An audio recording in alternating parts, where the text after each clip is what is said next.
بسم اللہ الرحمن الرحیم۔ السلام علیکم ورحمۃ اللہ وبرکاتہ۔ خوش آمدید۔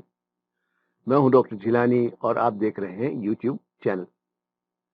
ہم علمی قابلیت بڑھانے کے نسخے دانشمندی پر بات کر رہے ہیں، اور پچھلے ویلاگ میں ہم نے دیکھا تھا کہ اس کے تیسرے جز نون کے استعمال سے ہم اپنے نظریات کو کس طرح سے بدل سکتے ہیں۔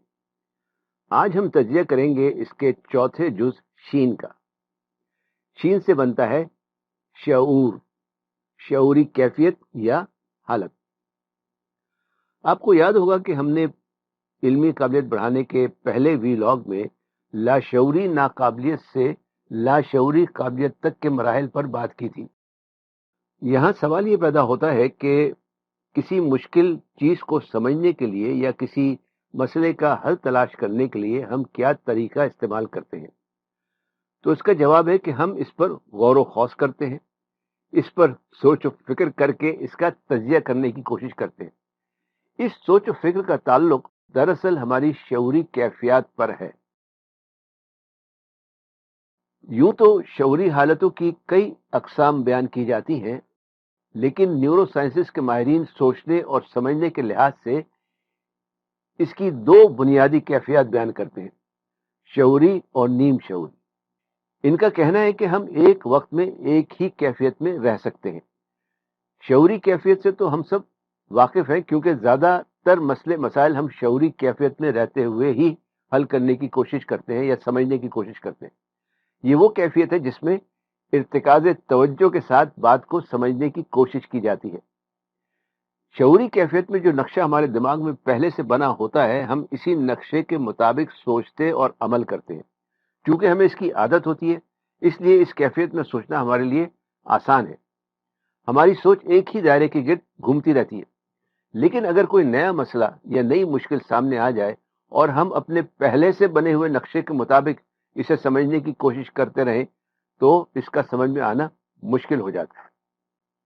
کہا جاتا ہے کہ اگر ہمیں کوئی مشکل مرحلہ درپیش ہو یا کوئی چیز سمجھ میں نہیں آ رہی ہو، تو بجائے شعوری کیفیت کے اگر ہم نیم شعوری کیفیت کا استعمال کریں تو اسے سمجھنے یا حل کرنے میں آسانی پیدا ہو جائے گی۔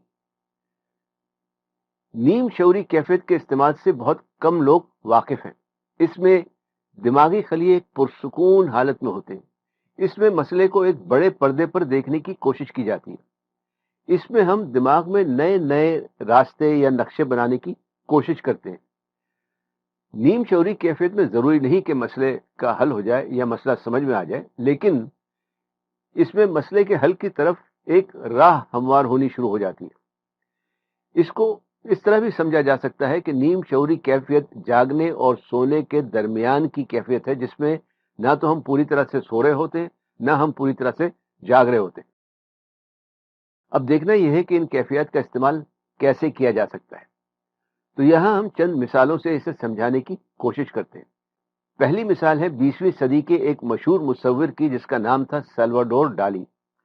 یہ خوابوں اور خیالی دنیا کی تصاویر بنانے میں بہت مشہور تھا۔ بعض لوگ اسے پاگل اور دیوانہ بھی کہتے تھے۔ یہ اپنے شاہکار تخلیق کرنے کے لیے نہایت دلچسپ طریقہ اختیار کرتا تھا۔ یہ ایک آرام دہ کرسی پر ٹیک لگا کر بیٹھ جاتا اور اپنے تصور یا خیال کا ایک مبہم سا خاکہ ذہن میں رکھتے ہوئے اپنے دماغ کو کھلا چھوڑ دیتا۔ اس کے ہاتھ میں چابی کا ایک گچھا ہوتا تھا۔ آہستہ آہستہ اس پر ایک غنودگی سی طاری ہونے لگ جاتی، اور جیسے ہی یہ غنودگی سے نیند کی حالت میں داخل ہونے لگتا، چابی کا گچھا اس کے ہاتھ سے گر جاتا اور اس کی آواز سے یہ بیدار ہو جاتا تھا۔ یعنی شعوری کیفیت سے یہ نیم شعوری کیفیت میں چلا جاتا، اور جیسے ہی لاشعوری کیفیت میں جانے لگتا ویسے ہی چابی کا گچھا اس کے ہاتھ سے گر جاتا اور یہ پھر شعوری حالت میں واپس آ جاتا۔ کہا جاتا ہے کہ اس کی بہترین تخلیقات کا خیال اسے انہی کیفیات کے درمیان آیا تھا۔ یہاں پر آپ کے ذہن میں سوال پیدا ہو سکتا ہے کہ یہ تو ایک آرٹسٹ تھا، آرٹسٹ کے لیے تو کوئی مسئلہ نہیں ہے، سائنس سے اس کا کیا تعلق؟ تو جناب، ہم نے تھامس ایڈیسن کے بارے میں پہلے بات کی تھی۔ تھامس ایڈیسن کے بارے میں بھی کہا جاتا ہے کہ یہ بھی ایک آرام دہ کرسی پر بیٹھ کر اپنے ذہن کو کھلا چھوڑ دیتا تھا اور ساتھ ساتھ درپیش مسئلے کے بارے میں سوچتا بھی رہتا۔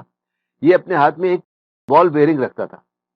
جیسے ہی یہ سونے کے قریب پہنچتا بال بیئرنگ اس کے ہاتھ سے گر جاتا اور اس کی آواز سے یہ بیدار ہو جاتا تھا. اسی طرح آئنسٹائن کے بارے میں بھی آپ نے سنا ہوگا. آئنسٹائن کا کہنا تھا کہ نظریے مناسبت کو سمجھنے میں سب سے زیادہ مدد اسے اس وقت ملی جب اس نے اپنے آپ کو تخیلاتی یا تصوراتی طور پر روشنی کی ایک شعاع پر سفر کرتے دیکھا اور اسے محسوس کیا.